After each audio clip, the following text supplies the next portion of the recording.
You're listening to Zoom the TBT with Charge and Hayner.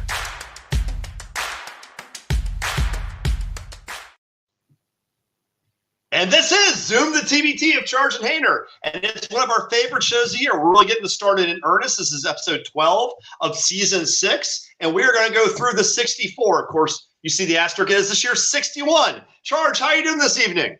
Nah, I'm doing great. TBT is here again. It's coming fast and furious. So we got about 3 weeks or so to get there. But talk about the field of 61. Say hello to the bye. First time in say hello recent to the bye. Sure. Say hello to the bye. And we already have Mr. Jake Hirschman saying, let's go. Indeed, let's go, Jake. Let's get right to this. Okay, so first of all, before we get into the bracket, a couple things to talk about. One, there's 61 teams. We have 8 regions as usual. And if you look at our faces, Charge and I have been doing this for 6 years, you can see our age increasing. Charge has a little more white hair in his beard. My hair's starting to go, so it's been a while. I don't know why I felt like saying that, but I did. Live recordings were a complete waste of my time, I guess. Anyway, let's get into it. Okay, so Charge. We got the regions, and we got some repeating regions here. The regionals are 7-18 to 7-23, quarterfinals the 27th and 28th, semifinals and finals 7-31 and 8-3. Charge, home court advantage. What is that? Yeah. So that's kind of the new twist to the TBT this year. So there was a race to sell 4,000 tickets, and whichever host team sold 4,000 tickets first, they're going to hold that home court advantage. So you see Louisville up there in the top left. They are absolutely holding home court advantage throughout. So you've seen kind of in Wichita in the past, hold a home court advantage, take full advantage of it.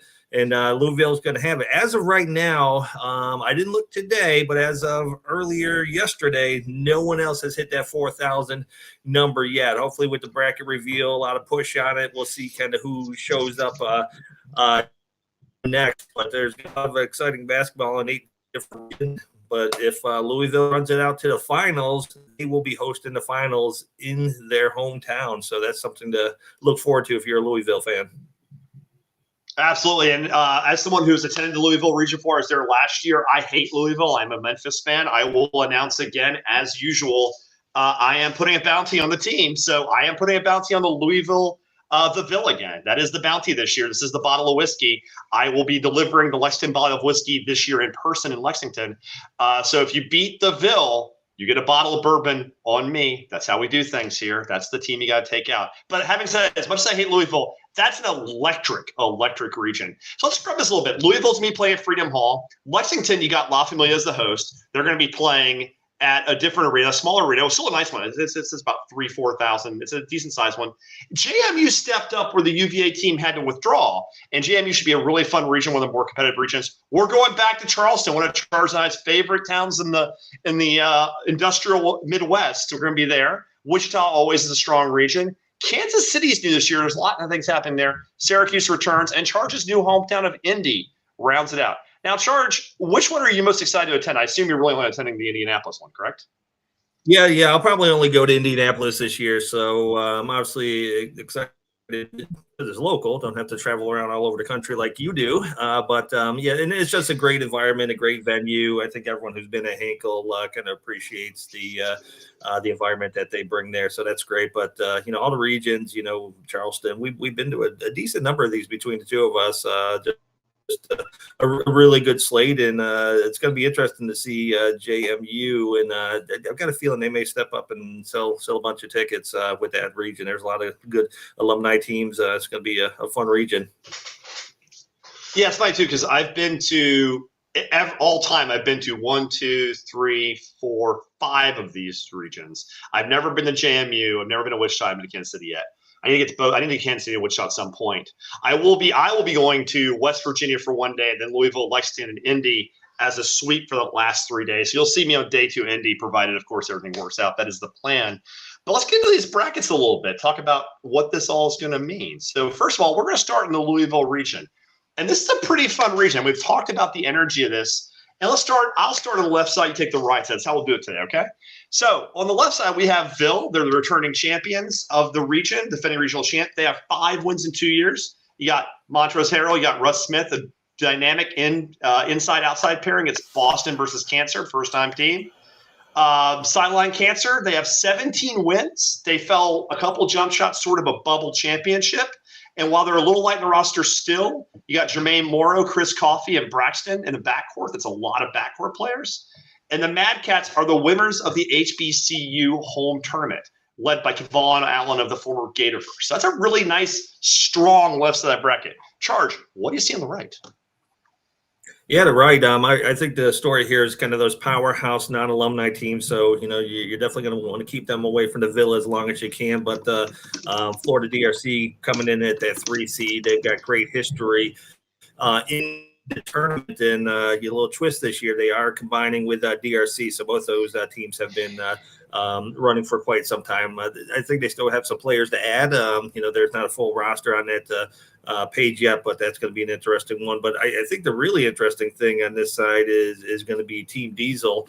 You're kind of mashing together some known winners out there. So you got some zip them up folks on that team. You've got Trey Scott from what was their name? I don't remember. Nasty Natty, and then you got someone like Jordan Crawford who's been running with TNT, and so you're really getting a mashup of some really high quality players. That team 901, I think they're going to be solid. Some of your Memphis guys are going to be there. Hayner and LA Ignite is still a strong team. So all non-alumni over here. DeVille, that was the interesting thing. The only region I believe that only has one alumni team. So they have the home court advantage.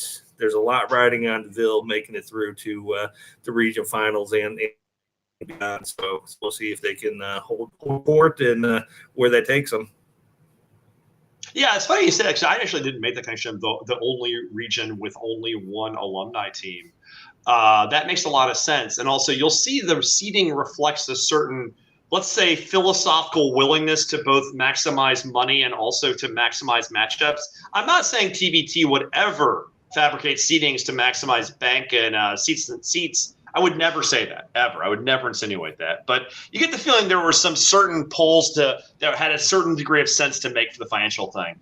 Touching a little bit what you said, DRC, right now, as of now, Clanton's not on the roster, which is interesting. He's played with Florida every year, so I think that's probably something pending, I'm guessing. I don't know if he's healthy, if he's not going to play. But Keith Clanton, Chris Warren's still coming back. That's the key thing. But since they combined with DRC, I also noticed that Darius Washington may have come out of this. He's no longer on the team. I don't know. Maybe he's being added in later. They still have a couple spots, so maybe these are players that will be added. You did mention 901. Yes, we've got the Memphis guys on. Shan Taggart's there. And also Terrico White, who played for Armored Athlete, will be spending some time with the team 901. So that's a really nice little Southern team. Chandler Lawson played for the Hogs in Arkansas.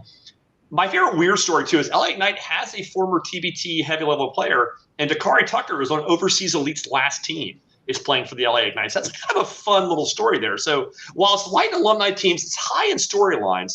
Well, I want to use this opportunity to also talk about the fact that longtime GM, lifer in TBT, Billy Clapper, is actually undergoing his own cancer journey right now. And he is currently whipping cancer's ass. So our thoughts and prayers and everything else is out with Billy right now as he fights this. And I hope Sideline's able to do him well in Louisville. Charge, what is your favorite storyline out of this region?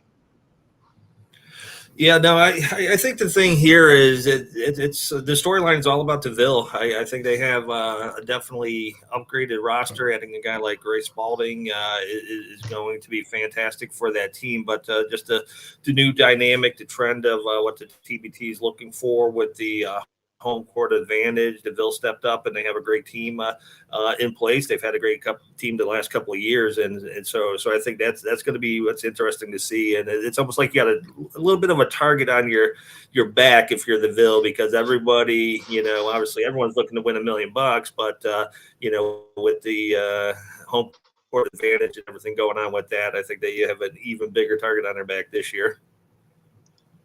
So we know, so we put up a few comments. Some people talk. We do put up comments. Jacob Hirschman, a longtime GM of Eberline Drive, also a staple team in the non-alumni, actually mentioned that Billy the Goat. He's been a wonderful GM for years. There's a lot of respect in the community for all the people in it. So again, he shares his thoughts. Shea Butta, who's also a big part of the NOF. He also sends his personal support. So yeah, he's a well-loved community. Everybody thinks the world of Billy. Chambers is a good point. So Trez may not play due to big three. Now I saw this. This is interesting. I saw that the Montrezl Harris, by the way. So Jake's making a point. Nick Mayo may not help not being there. Also, Trez may not play due to big three. People have been lost to big three before, and I did see him on the big three roster, but I also see him as a big part of the Ville roster. In fact, TBT put him as the favorite, I think, to win the MVP. So I assume they've worked something out. That's a fair question, because if you followed TBT like we do, you know occasionally guys don't show up, not because they're jerks, just because it happens. So is that a developing storyline, the big three storyline here? Yeah, I think the big three, and then probably even more so is Puerto Rico playoffs always come into play with this too. So you got, Solinger's not on the Ohio State team's roster yet. Nick Perk is not on there. Jacob's on. Gabe York's over in Puerto Rico, but I believe his team is either not going to make the playoffs or already out. I didn't dig enough into where they are, but Puerto Rico is obviously a big player. A couple big names in the big three, but I think more the guys who you'll see in the TBT were eligible to play. The Canadian Elite Basketball League has some amazing players in that league that unfortunately can't get those folks into the TBT this year either. So there's competitive in basketball, but this is obviously the premier basketball event of the summer, and so teams will adjust and they'll advise or revise as they need. I'm with you on the main story. I mean, sideline's pretty good. DRC will be pretty good, but this is the Vills, I think, to win. It's a really good squad this year. Big three did have some drama though. We had a little dust up there. There's a little dust up in the big three early on. I can't remember who was in it. Lance Stevenson. Born Ready and Beasley. My favorite clip there is when Beasley came off as an insane person. He was like, I'm going to make it sexual. I'm going to make you love me. I'm like, whoa, like you guys need to calm down. Like that was extremely weird and vaguely uncomfortable. It felt there's something else going on there. I mean, obviously there's some high level. I put in the chat F the big three. It's always a joke. They're actually obviously a perfectly fine media property. It's not TBT. I mean, they're the second best basketball event of the summer. They're nice, but they're not this. So yeah, this is a really good region. We'll go to the next one. I think this is gonna be a lot of fun. I plan on being there. Lexington. Now this is a fun region, and I actually went back on my pick with the picks again. I went back on my pick here. I changed it. This is one of the ones we don't match on. I'll take the left, you take the right as usual. La Familia, they're loaded. You got guys coming back from last year's semifinal squad, Willie Cauley-Stein, Ligon, the Harrison twins. Don't see Eric Bledsoe yet. Question mark. Come back to that for a minute. Stroh squad, Bowling Green, first-time alumni team, very new, Kentucky local. Can they pull off an upset against Big Brother? We're ready. Best roster they've had in a long time. I believe Hughes is coming back to coach. Got a good roster, got a good coach. Is it time for them? I thought about that really hard. X-Rated is a up-and-coming sports brand. You notice I didn't put their logo down because we have an email giving us permission from TBT to use logos. We've had it for years. But at the same time, they have their own logo. I didn't want to get in trouble, so it's just their name on that one. Please don't sue us, whoever does these things. They've got Daniel Ochefsu, who's really good, and Ty Lawson's on the roster. Is he going to play? That could get interesting. Charles, the right. Talk to me. Yeah, the right side looks really good, real competitive side there. So you got the new team, Louisiana Tech's Dunkin' Dogs. I think they're going to be, a solid team. They've got a good slate of players. Tampa, Florida pickup. So they got Darius Johnson Odom over there. So I don't know if they'll pull any more. I saw that. That group of folks in the TBT, so solid 3-6 matchup. Obviously, Eberline made that historic run last year, and the interesting thing, Lexington has 2 of the Final Four teams from last year. So if you want to talk about a tough region, and Eberline is going to be very, very competitive. Assuming Gabe York plays, assuming Terry Taylor plays, this is going to be a really, really good team, and they've got a great core of team players behind that. And then Richards Elite. Don't know a lot about Richards Elite right now, but they got the tough task of beating one of the Final Four teams from last year. So So it's a very solid, deep region. I think this is one of the deeper ones when you start to put it out there. And they actually have a Walt Lemon on the Richards Elite team, and so it's interesting. They got some guys that can play who have been in the tournament before. High talent players. So this is a really, really good region to be watching out for.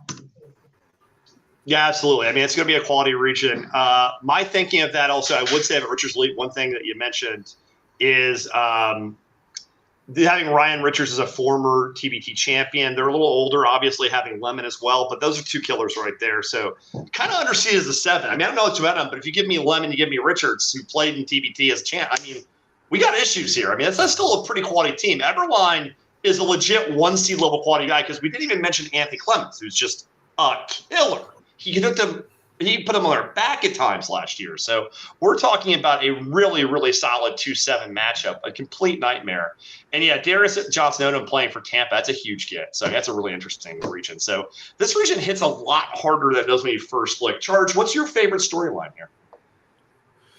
Yeah, like I said, I already mentioned it. I think this one here is just how strong this particular region's going to be. You got 2 of the Final Four teams from last year, which I mentioned. War Ready is poised to make a run. They get a little bit better every year, and these teams are no slouches at all. I mean, even the X-rated team, you mentioned that with guys like Trey Duvall, Ty Lawson, Jordan Allen. A lot of people don't know him, but he's probably one of the premier 3-point shooters around. He was with the Charge for a while, but yeah, I got a kick out of seeing Chefu up there. So he's been running in the circle for a while. So we got a lot of good things. So that should be pretty good stuff. Jacob, breaking news: Archie Goodwin leaving Eberline for Kentucky. That's not breaking. It's been on the site for a little bit. They moved. I've been on the site. Eberline. I mean, Goodwin's been with them for a while. Goodwin's a lifelong Archie guy or a lifelong guy of Eberline, but he went to college in Kentucky. There's no shame in that. These things do happen. It's one thing to go to your alumni team. It's another to leave your alumni team for a different team, which we'll talk about a little bit later in this broadcast because that comes up in a big way, leaving your alumni team and transferring. We're going to mention that. But yeah, it's a War Ready story I love. They're really quality. They need to make moves. They've been a good team. I will just go ahead and say that I originally had those my pick for the region. I had them beating Lufkin in the second round. I did move off that pick, so this is the one I struggle with the most. I really think War Ready is actually ready to win a region. I think they're really good, but I did go in a different direction. Those are really, really, really good.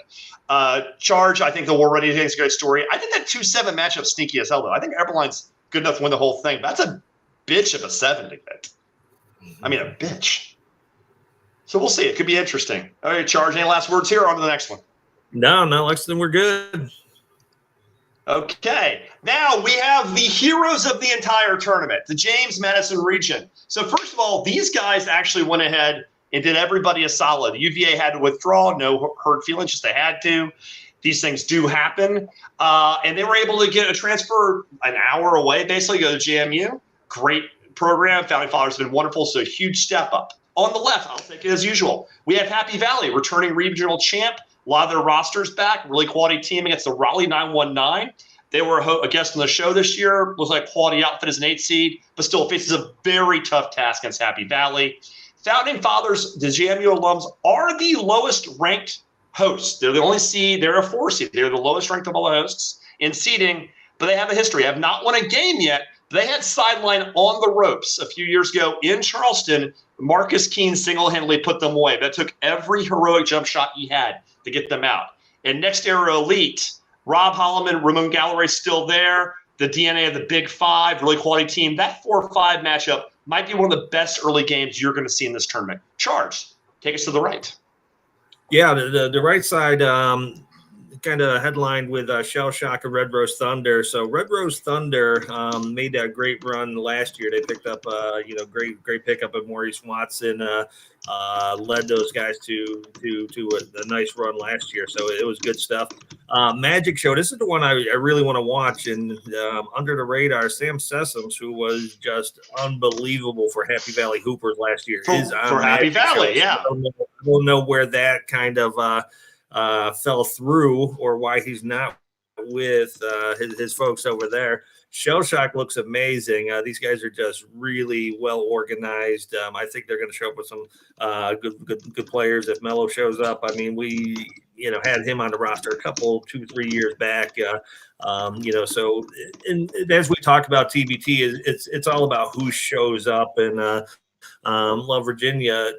And then we were talking about before the show is the thing I'm surprised with. I thought the quality of teams would go down with the 15,000 buy-in. I thought you'd have be very top heavy, and then you'd have some folks that buying in. But it is a deep tournament, and this region to me is one of those ones. There's no clear cut winner here. Anyone can walk out of JMU and move out. The one thing, kind of jumping ahead, I am surprised they didn't try to protect founding fathers a little bit. So if you saw my kind of bracketologies, it's a little easier now that we don't have bubbles and people being eliminated and all that good stuff. But next era, which is formerly Big Five, and Anders had just about everyone in the TBT on the show this year, so it's been great content. But I'm just surprised. I would have found a way to match up the founding fathers with somebody else to get them to a second game. But I think they're going to have their hands full. But they've been competitive every single time they played. They've got a good squad. It's just I really like the Big Five / next era team. I think that game's going to be box office. That's going to be one of the best first round games. Both teams are good. Both teams are hungry to win a game.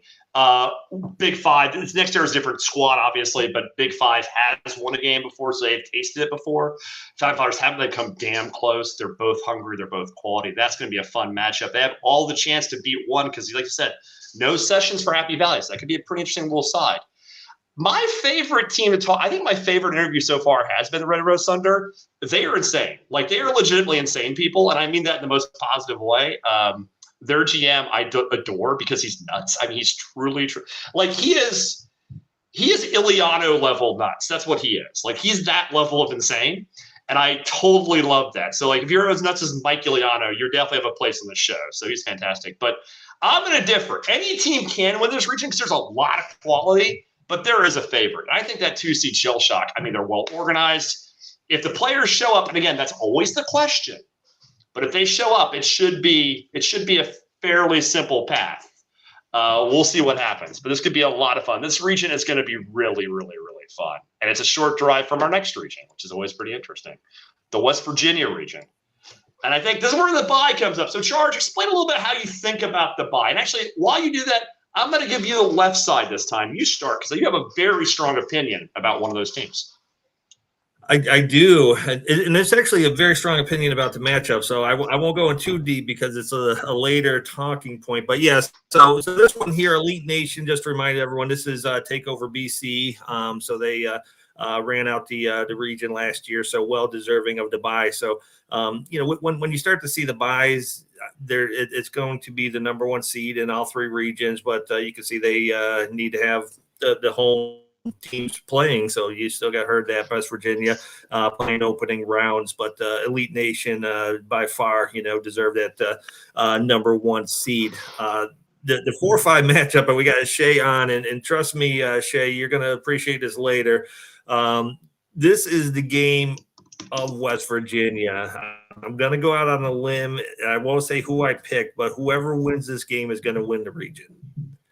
Court Street Kings. And I disagree there, but those are good teams. Those are good teams. Yeah, this is the game of the region by a landslide, and everything's contingent on Jason Preston playing. If Jason Preston plays, Court Street Kings is going to be phenomenal. And so I'm really hoping he shows up for the quality of basketball in the matchup.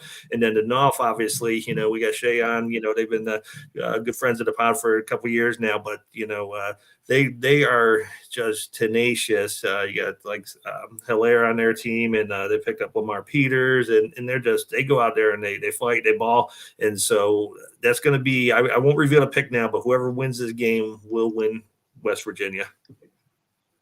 I'll say this too. You got to remember, Rainier Thornton is one of the best bully ball small fours in the sort of region. So I love the idea of him busting for 30, former Memphis player. So I'm definitely going to watch that too, because they have Thornton, I think, this year. That's going to help them a lot. Okay, I'll take the right. So West Virginia, the third seed. They're co-hosting unofficially with Heard That. Heard, if you're listening, and we know you are, you definitely need to kind of work out the co-host thing, so you can definitely get some home court love if you advance around. West Virginia is obviously very quality, getting a little older, but they've been staples of the tournament. And this is a rematch of one of the Wheeling games, because they played Du Bois Dream. I always screw this up. Is it Du Bois or Du Bois? I always screw this up. You always lecture me. Du Bois, PA. Du Bois. Oh yeah.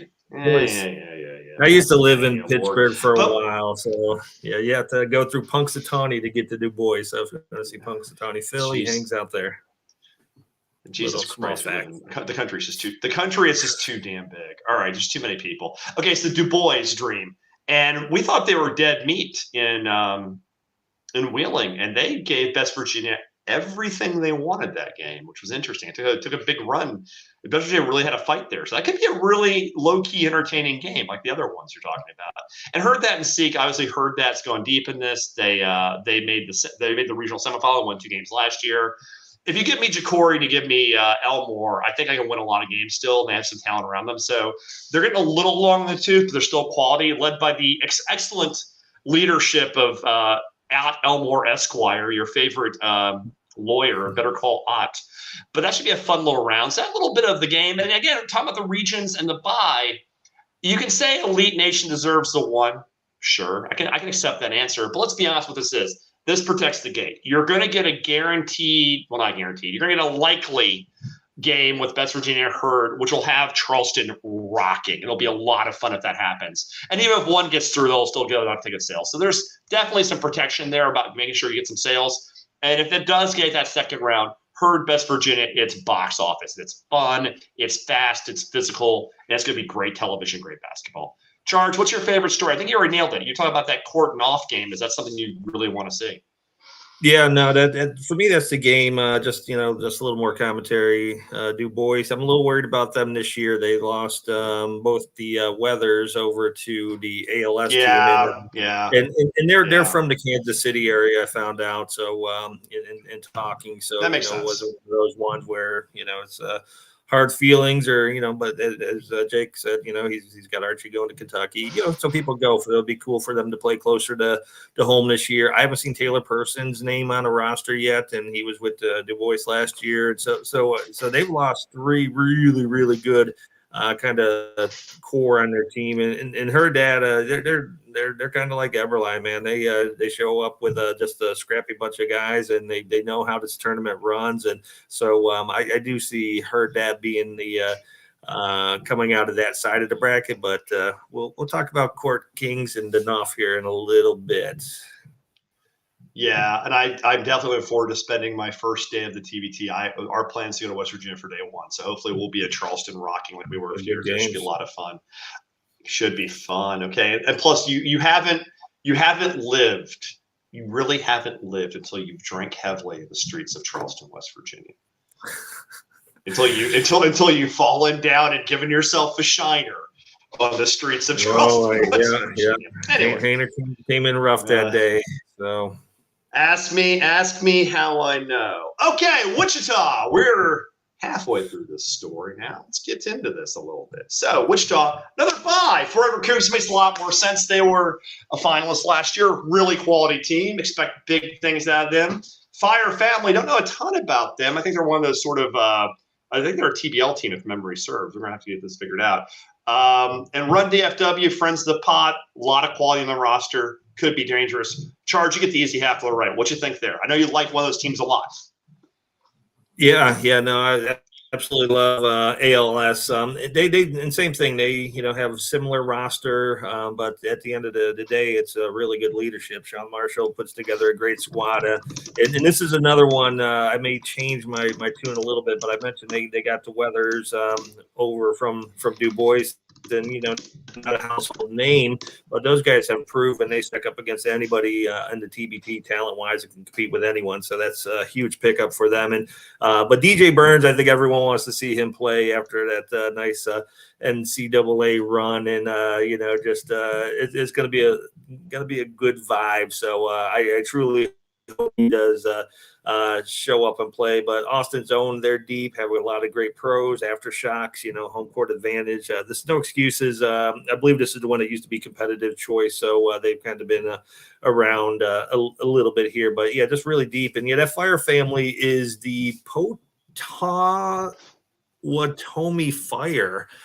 of the TBL. TBL and they champs do, in 23. Like they showed champs. Oh, well, there we go. And they were champs in 2023. I did not know that. They have a solid pickup in Hunter Mickelson, the guy. He was a legend a couple years ago for Arkansas. They were very short-handed, and the big man he went ham. Didn't want to work.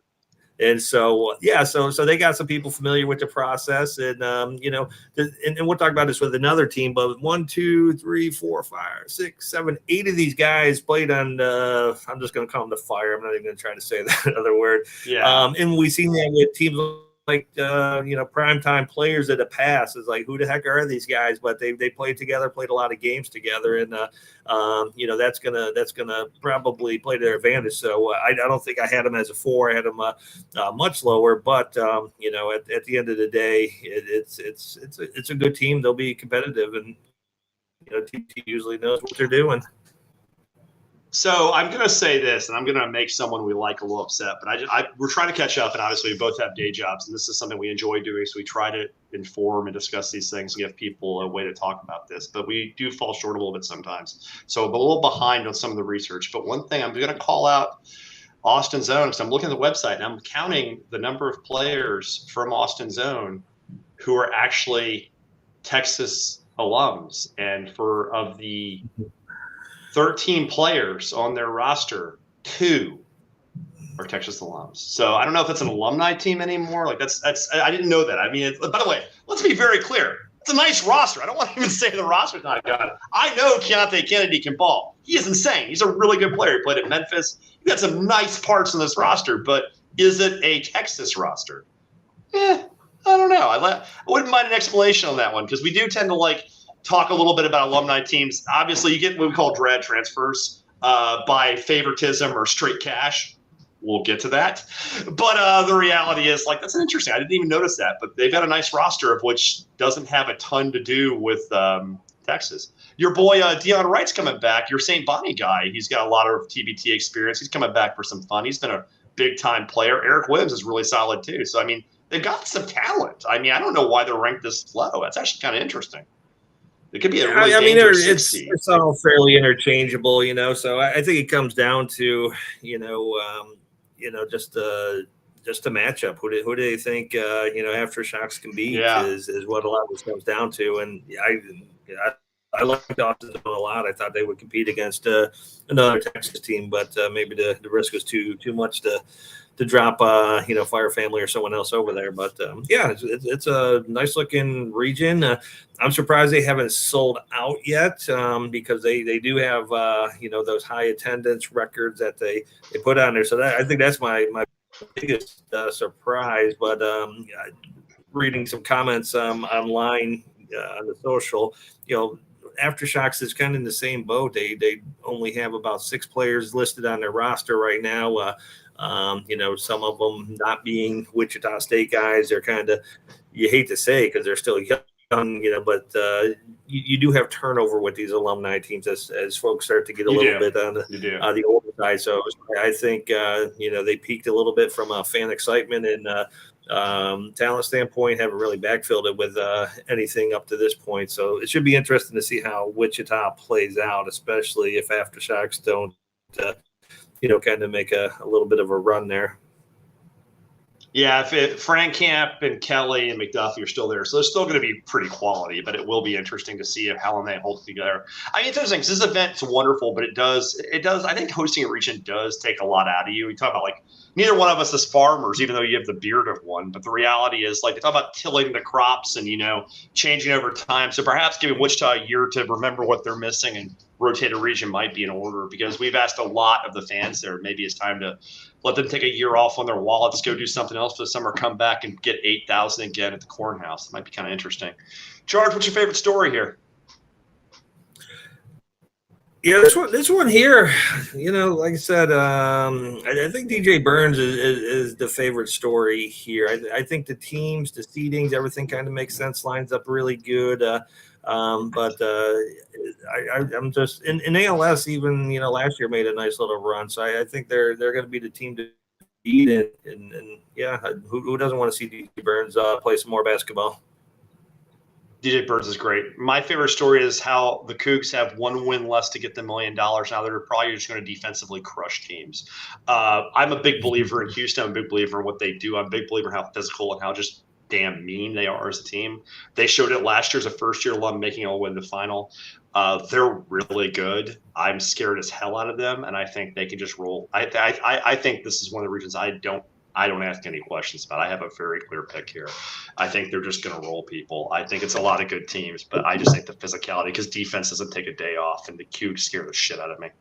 Okay, keeping it moving. Kansas City, wonderful city, decent barbecue, not as good as Memphis, but still very good barbecue. Hardfire. You root for Hardfire. Your father rooted for Hardfire. Your grandfather rooted for Hardfire. Your great-grandfather rooted for Hardfire. Straight from the nursing home, they're still one of the contenders. I think the average age is 107 years old, but they'll still beat you. They will walk out there in their walkers and kick the living hell out of you. You still got Putney. You still got a bunch of guys who will murder you. So they may be old. You may not think they're going to get by you, and they're going to destroy you because they're still an insanely high quality team. Sharks coming back. I believe that's a British team. That should be a lot of fun. That's not the story. The story is the guys. I love that squad. St. Louis's own. We had them on a guest this year. We bitched about Emo's Pizza. I talked about how much I hate St. Louis food despite loving the city. So that's always a fun thing. Love the Arch Boys. They'll be a lot of fun. Charge, talk about the right side, but leave me the grad transfer conversation. I want to indulge there a little. Or start it, but leave me some meat on the bone. What do you got on the right? Yeah. Just a quick comment on Heartfire. Obviously, like you said, they are old, but I think one of the bigger stories for these guys, obviously, they won a couple years ago without Eric Washington, have him back, but Jordan Stevens from the squad is on that team, and these guys, they'll play a lot of guys. They're so good. Yeah, see, they're a really good team, and whether you love them or hate them, I think that some of their historic runs. They have DJ Kennedy. Yeah, they do. DJ Kennedy too. Yep. See if we can not get beat up too many times. But yeah, on the right hand side here, you're looking at the alumni matchup. So obviously, just like we saw in West Virginia, where you're lining up Herd That versus West Virginia, you're lining up Kansas versus Kansas State, and both of them are bringing really good squads. Maybe lacking one or two key alumni, which Hayner's itching to talk about.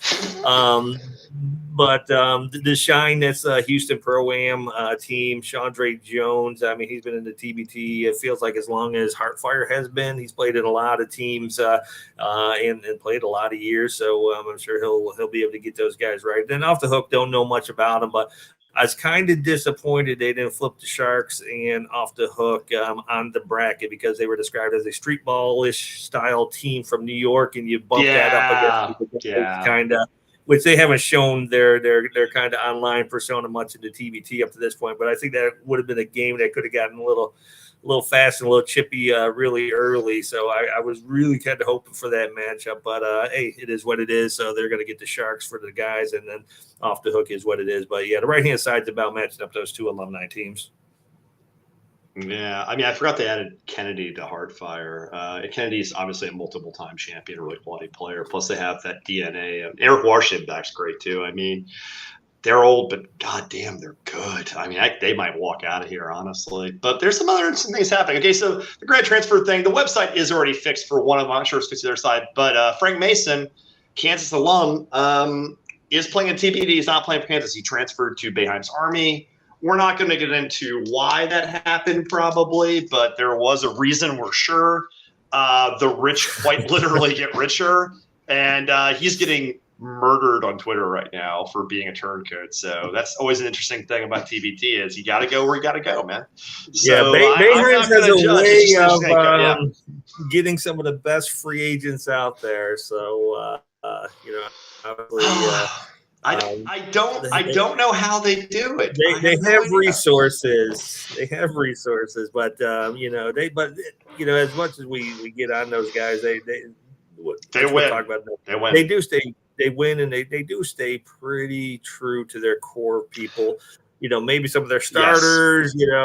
Last that way, like that Reese Rice or whoever, maybe varies a little bit, but they truly are an alumni team and have the backing of everyone in Syracuse. But so go ahead and talk about it, Hayner. What else you got on Frank Mason? Well, I think we covered it. I mean, we covered the fact that basically the big story here is a host team lost their starting point guard on the eve of the tournament. That's kind of nuts. But also the fact is, this is still a fun region. Jacob Cullen's making a return. This is the classics here. We've got Heartfire, and again, I like to know about they're old, but actually, as a guy who's 46, I respect the fact that an older team is just that damn good. I mean, I tease them mainly so I respect the living hell out of them. They are a true champion. They're really high quality. They're loaded, and if they can just not, if they beat Father Time one more time, they can win $1 million. There's no problem with them getting out of this region.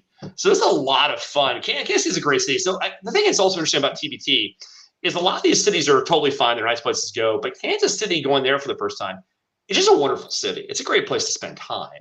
So this is a huge coup, I think, to have a major city. I'd like to see this in some other cities. I'd like to see this in St. Louis. I think the guys had mentioned that when we could do some with SLU maybe. Illinois could get back in. I'd like to see it in some other cities that are a little more regional, have a different flavor. So Kansas City is a big get from a city standpoint. But I like the idea. I mean, if I were going on my own, not taking my dad, I would have probably done Kansas City, Wichita as the bounce this year. So it's a great city to spend time. I think the interesting thing is how the bye plays in, because we've seen in the TBT some really, really good teams struggle against some bad teams. Their first opponent, You're kind of feeling things out. So you don't have that time to feel things out in round two. So, let's just assume, say a team like the guys who major upgrades this year. Wes Clark, he knows a thing or two about winning into TBT and then hitting some clutch shots. Isaiah Mosley was one of the best players in the TBT the year the Show Me squad made a nice run into TBT to go along with Barnes, Barnett, and Tyree White. I'd like to see a little more depth here, but we'll see how it plays out. But I think the guys, I think it was Shea was saying that they need a win from them this year. I agree 110%. They're just good guys and fun team, and we'll see. I think they definitely get their first win, but I think they may have a little more in the tank than that. I didn't catch the Wes Clark thing. I forgot about that. I mean, it's because there's so many teams, and it's almost, hey, somebody related to you, I think, who's got a similar name to you, just said something kind of funny. D3 destroyed and embarrassed Heartfire, almost. I would say if you have to put almost, it means they didn't embarrass them or destroy them. I mean, that's a fun game. I mean, we talked about that on the series earlier with the D3 guys about how they had them on the ropes. They just couldn't quite close the deal. But if you almost destroy someone, you don't actually destroy them. I mean, you're going to have to – I think you have to ground him, honestly. Wes Clark, I forgot about that. Wes Clark is really good. Yeah, no, they're starting five. Their top five will match up against anyone in the TBT. I just wonder how they're going to blend the entertainment value of the basketball. That's going to be interesting to me. Yeah, if they're up a lot or down a lot.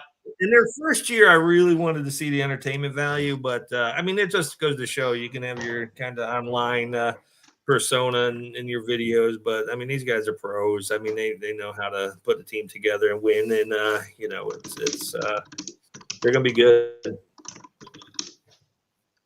They're definitely going to be good. I lost something here. I'm sorry. We don't have a producer, so it always is me doing stupid crap. Okay, 2 more series to go. Okay, so this will be a lot of fun. My partners are real happy about this. And this is actually a pretty fun region. I'll take care of the left. You can take you take care of the left. I'll take care of the right. All right, yeah, I'll touch on the left. Obviously, Boeheim's Army grabs that #1 seed, and I mean they are just beyond loaded. Some of their free agent acquisitions are just some of the best in the tournament this year. We just interviewed them today. We actually interviewed them today. Yeah. Yeah, so you got your Syracuse guys. You got Buddy playing with them. Your kind of grad transfers or whatever we want to call them. You got Frank Mason, you got Jacob Gilliard, and you got Nick Perkins, which is just insane. I mean, to have those 3 guys on top of what's already a great core with the Boeheims, Elijah Hughes, Malachi Richardson, Chris McCullough, and on and on and on. And so it's just an insane team. So I feel awful for the Herkimer Originals. I really like those guys, and I like their kind of passion. They're cool. They're cool. Yeah, they're good guys, and it almost feels like D3 back in the day, just always getting that. Do you know where Herkimer is? It's in New York somewhere. Because I didn't know this. No, so it's like an hour and a half east of Syracuse. It's near. I think not Ithaca. What's the town there? Rome, Albany. I don't know because my partner lives in Syracuse. Yeah. It's I north guess of it's Albany. It's east of Syracuse. There's like 3 gas stations, I think, but I guess it's the birthplace of some basketball thing, right? Yeah, it's just wild. They so birthplace of basketball. They have some kind of connection to Alice Cooper. I mean, it's just some storylines in there. So how in the world does that all come together? I don't know. And then that 4-5 matchup is going to be a good one. We are D3 gets to 4. I had them at a 3D. The only thing, like I said, is there wasn't a lot of difference in my bracketology. Is I just like D3 playing an alumni team. So I had Green Mountain Men all the way up at 6, but I just think it's the cool story, the D3 guys, the overlooked guys taking on a D1 school is intriguing. And then Lane's Hope, they're not going to be the pushover at all. This has got some of that TMT DNA. So Jordan Crawford didn't come with him. He's going to stay down there with, I can't remember the team now. Drawing a blank. Team Diesel. They got Jeff Ledbetter. They got Trevor Booker. And so this is a team that's going to be, solid. They're going to be a really good team.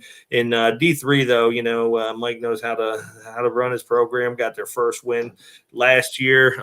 Mike needs redemption to see if he figured out how to properly place the bracket tag to the next section. So I think Mike's going to be ready for the moment as well as his players, and so it's going to be a good game. But obviously D3 they do something kind of fun and special every year. Whether they're winning or losing, they're doing some real good things. So I'll take the right, and this is a pretty fun region. So Green Mountain Men, first-time alumni team. Definitely some talent there. Vermont's had a lot of good runs getting to the tournament. I believe they've shocked some people in the NCAA before. Jake Marsh is their GM. He's a big broadcast guy, so it should be a lot of fun. Rise and Grind's been this many times. I'm not sure they have any wins yet. They're always a tough out. So I think they have a fun game. In fact, we always talk about the first-year alumni teams either flame out real early or kind of make runs. So Rise and Grind might catch them sleeping. Maybe they can get their first win that way. Stars is loaded. I mean, they're really talented. They are another team that seems to have some degree of financial backing. They've got a lot of talent. You've got guys like Wright coming, got Purvis coming. There's some real talent on that team.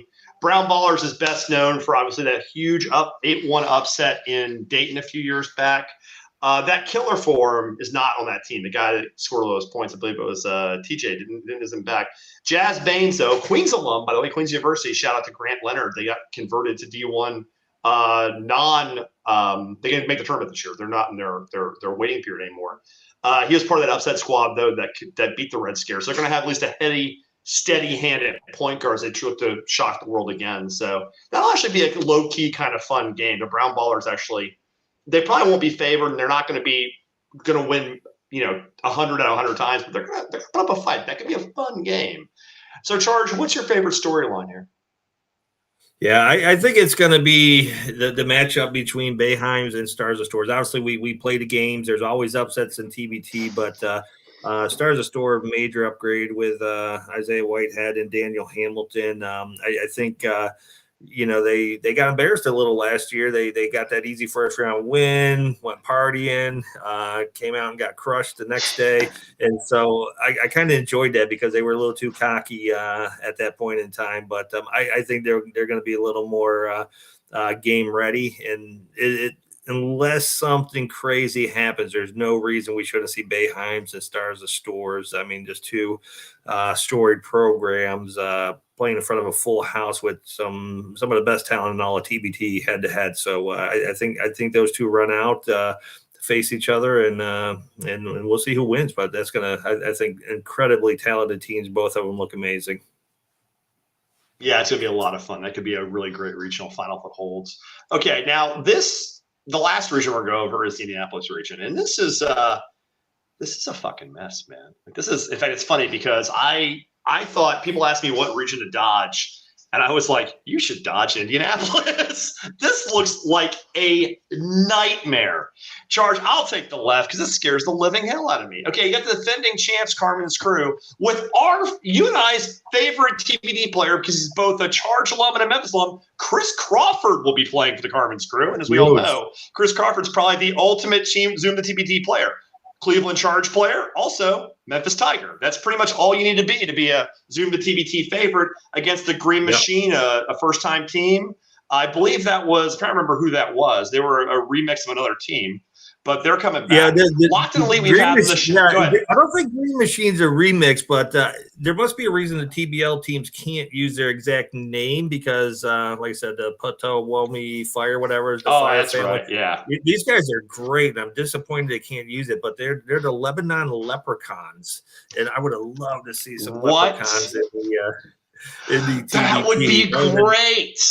I mean, we could have some great branding too. But yeah, so and I think they have about 4 or 5 players that play on a team. So once again, just that whole vibe of these TBL teams, they're professionals and they're organized and they play together. So I don't give them a shot. You don't see them coming, but you don't see them coming. Yeah. Yeah, you don't see them coming. Next thing they wreck your stuff. Locked in Elite. This was about Billions last year. Changed their branding. It's one of the 2 teams that has a NBA vet as a GM. Team Diesel's obviously Shaq. Monte Morris, who's on our show with Deontay Robertson, was the Locked in Elite team. Some Cincy guys, a lot of talent. They should be high quality. Having an NBA guy as your leader helps. Fort Wayne champs. They've been doing this forever. They've made the Final Four before. Really quality team. Love what they do. Always a tough out. They're never a favorite, but they're always someone you really don't want to play. They never go out easy, so that's going to be a tough matchup. Charge, talk about that, right? And talk a little bit about that Horizon League sort of OG matchup between the Butler and the Valpo alums. Yeah, and I'm glad they matched it up. This is how I drew it up too, because the Shield. So they're no longer. I don't even remember their name now. Whatever they were. They were the Crew. The Crew, there we go. Yeah, so no longer the Crew. So Shield 219, and they took Assembly Ball right to the wire. It looks like the blowout was on, and I was at that game. I wrote it off, and then Valpo came back, made a good run. So I'm glad they switched it up a little bit, kind of get these 2 alumni teams going together. But Butler's going to have that home court advantage, and they look to be retooled as well. I mean, they're going to have McDermott coming back. Bo Hodges is coming back. Kamar Campbell, just some really good, solid players, and this is going to be a great matchup, a fun matchup. Disappointed I don't see Mantis on the Shield 219 roster yet. You need a clutch free throw. He'll come in and take care of the business for you, but he was entertaining, doing some filming and content last year. And then of course Assembly Ball is the headliner, which is kind of crazy. You're playing in Butler, but it was definitely a home Assembly Ball crowd at any of the matchups. And these guys, I think same thing, learn a little bit each year, but when you got Yogi playing again, Troy Williams, Miller Kopp, Juwan Morgan, and so on and so on. I think they'll be ready to go, but tough matchup against Phil Harder. And I think Shay was asking about the GM Kyle Guy earlier, but yeah, so at the time, Kyle Guy was on the staff at University of Virginia and was going to kind of head up that University of Virginia alumni team. Then I can't remember where he's at now, maybe Nevada or something. But so he's kind of has a new job moving on. And so that kind of freed him up to GM Phil Harder. But these are the local pros here. They have the Dizzy Run Pro-Am, which a lot of these guys play in here in Indy. Tyler Neal, one of the former coaches of the Chargers, head coaching this year. So this is going to be a good team. And I know Lockton didn't like when I put him at 7. But really, it was just for that local flavor. I mean, you can put 4, 5, 7, mix them all around how you want to.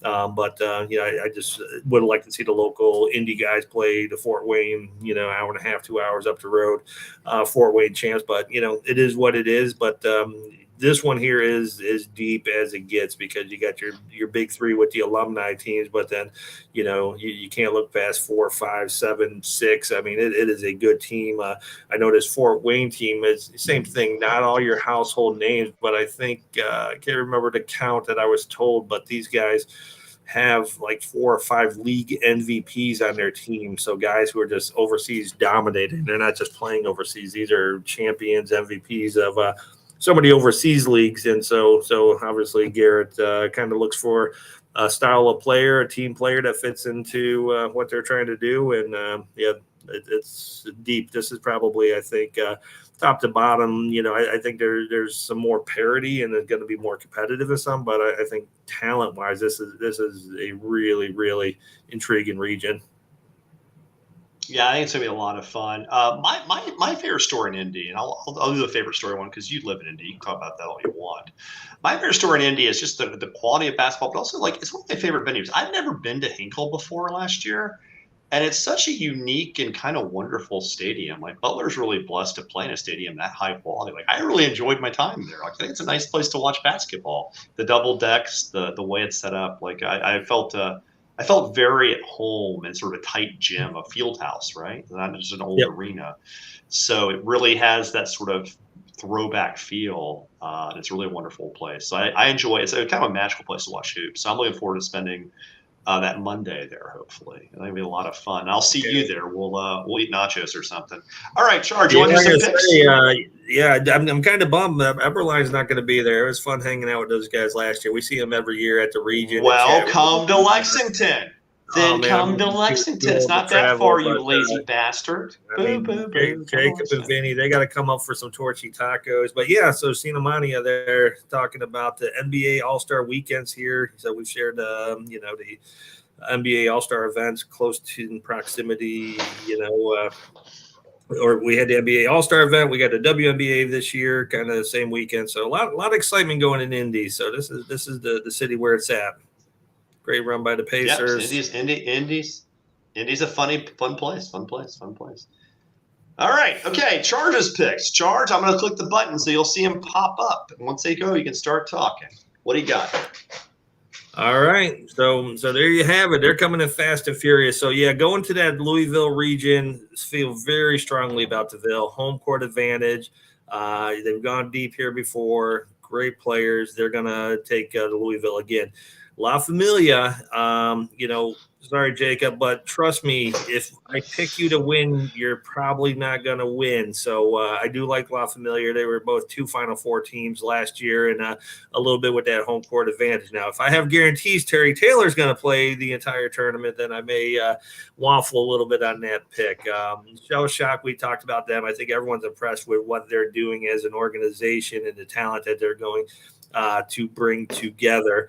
And then same thing, Shay, is probably good. I did not pick you, but I think whoever wins that game is going to win West Virginia. I feel strongly about both teams. I just feel really strong about Jason Preston's game, seeing him play up close in the G League a number of times. It's just kind of a dynamic player, unique player. But, so if Nalfa pulls that upset, then, we'll drop their name in here because I think whoever wins that game is going to win. the tournament. And then once again, I'm just riding really high on the Court Street Kings, taking out Shell Shock. DeVille's going to take out La Familia with that nice home court advantage. And so you're going to have DeVille in the final two. Over on the other side, it gets a little dicey. Team Challenge ALS, they just win every year. They know how to win. I don't think it's extremely deep region that they can't get through this year, especially with the talent that they're putting together. Now, everyone's looking at the guys, and they're like, you're out of your stinking minds. Okay, so let's not forget a team like Colorado, who was a 5 seed last year, who I was really, really bullish on, very high on, made their nice run. Like I said, I would like to see a little more depth on the guys, but I'll put their top 5 against anybody in the TBT, and I think they match up very nicely again in the next round with whoever comes out of Wichita. So that's kind of the dark horse I'm riding right now is going to be the guys. Boehm's, I think, just a no-brainer at this stage of the game. It's just shocking if they do have anything shake up or fall apart. And then Assembly Ball, I think, so it's going to be a little tighter this year. Ohio State, they're younger than they have been in the past. Whether Soldier plays or not, don't know if it impacts. I just think Assembly Ball is due. They learn what they needed to learn last year as a team, and they'll make a really nice run this year. But Boehm's is the story of 2025 in my opinion, and so they'll run it out. And great matchup against DeVille. And I might remind you, this game will be in DeVille, down in Louisville, if this projects out, because they will be the home advantage, and that's what what it's all about. So but Boehm's will go in there, whoop them on their home court, and take home their second championship, right? They didn't win more than one, right? It would be their second. It would be their second one. I just realized something too. This makes it easy because I put the bounty every year, and it's always a pain because if I'm not in the region, I find a way to get them either the whiskey the next year or find a way to get it to them. I can buy the whiskey and leave it in Kentucky, and just tell the guy at the arena to just hold it, and whoever beats them just gets it. Because it's courtesy of ZoomTheTBT. So I can literally just buy a bottle. So Russ, if you're listening, I'm going to buy a bottle of your whiskey, and then whoever beats you gets to drink on you, basically. But yeah, I think that's a pretty reasonable bracket. I think it's very reasonable. You'll see exactly why I say that when we do my picks. Wrong. I would hope he would think I'm wrong, but as you know, our history. We agreed a lot more. We agreed a lot more than we sometimes do, which is kind of crazy. I'm going to stick to the differences because I think the Boehm's, since we're running out of an hour now, so I don't want to keep it too much longer. But I think the Boehm's is a fairly clear thing. Now there's things. I mean, if Harold doesn't show up, it's a conversation. It gets real messy real fast. This big 3 angle, we're going to talk about that. If he decks this whole thing, it's an issue. But give me Russ, give me those guys. Give me Bohannon. Give me a team I hate, but they're good, and they'll probably get through pretty deep. I got Eberline going. I almost put War Ready. I think La Familia is really good, but I just think something rubs me weird. And also, give me Eric Bledsoe back, and I'll put La Familia up, but I don't see Bledsoe on the roster right now. Give me Eric Bledsoe. It's La Familia all day. I don't see Eric Bledsoe. I don't see La Familia. Give me the drive, or give me War Ready, but give me the drive. Shell Shock Gun. I think Herd that's got one more run in him. And it wouldn't surprise me if I actually picked them a little short. I do like your Court Street Guts, though. I like that a lot. The shocker is we agreed on the guys. We did not talk about this before we did our picks at all. We actually both picked the guys, which is insane. They're really, really solid. But let's be honest here. I mean, I think it comes down to I see 4 real championship contenders out of these 8, and I think that Ville-Epper line and that Cougs Boeheim games are going to be the worst. Those are the ones that are going to be the worst. So I think Cougs going to Syracuse, and I think Drive going to the Ville. That's where you're going to really make your money. But these are some really high-quality teams, and I guarantee you if you're on this pick board and I picked you, you're screwed because I'm never right. So if I picked you, you don't want that in life. Sorry, Jake. The 1 year I went all in on Eberline, and it was a tough year for them. So Heard that appreciates me not picking them because I've jinxed them in the past many a time. So I feel good about my picks, though. Let alone some of the banter. But I think it's a great tournament. It's deep. It's going to be fun. Yeah, I mean, I think it's pretty interesting. I think it's going to be a pretty interesting ride, honestly. All right, Charge, we're going to do this again, obviously. So we're going to do a couple more shows. We got this software to do a few more live ones, probably once the thing starts. I'll do more interviews. Your lazy ass won't do any of them, obviously. So what do you think? Like, what are you most looking forward to this? What's the one thing you can't wait about this? I think it's really that Boeheim's team is just I'm just intrigued, but it's almost that it's like they're so good. It's like it's like any bit of a flaw or anything you can poke a hole in, people are going to be all over. But I just think that team is one of the best assembled teams we've seen. Obviously, I think we'll all argue overseas elite's always going to be that kind of legend, but Heartfire's I'm just impressed with how well the tournament was able to maintain the quality of teams, and then still have 61 teams, not 64, but it's just the quality of this operation is very strong, and what they do and what they run and the teams they're able to bring in is just amazing. So just in whole, I'm just ready to start. But the Boeheim's team, they're going to be something else playing in Syracuse, so it's going to be pretty wild. I just love knockout basketball. I love the event because there's so many storylines. You see so many people playing for people. Don't get to see them. You see a real community going around, and of course, there's the financial aspect. Everyone's trying to win $1 million. It's always a little bit fun to see this insane. I'm always shocked it comes together. Like this is their 11th or 12th year or something. I'm always shocked they're able to do it because every year it's like, how are you gonna pull this off? And then here's the hat, here's the rabbit every time. It's just nuts. So it should be a lot of fun. Charles, I think we've talked these people's ear enough. You saw that the Mavericks, Nico traded Flag for a box of donuts, right? Yeah, that's what we missed. I'm making anyone who's on this chat, I'm really surprised. But yeah, I mean, we were talking about that. The draft you can just watch on your phone. I don't even know who's been drafted yet. That's true. But, I mean, TBT, NBA draft. Cooper Flag. Yeah, way more important. So, yeah, Cooper Flag. Who cares? All right, Charge. Always a pleasure, my brother. All right. We're going to sign off now. This has been, stay on for a minute. We'll chat. And anyway, it's been Zoom the TBT, and Charge and Hainer, as always, are signing off. Hope you enjoyed listening to Zoom the TBT with Charge and Hainer. Subscribe to YouTube, follow on Twitter, and give us your money.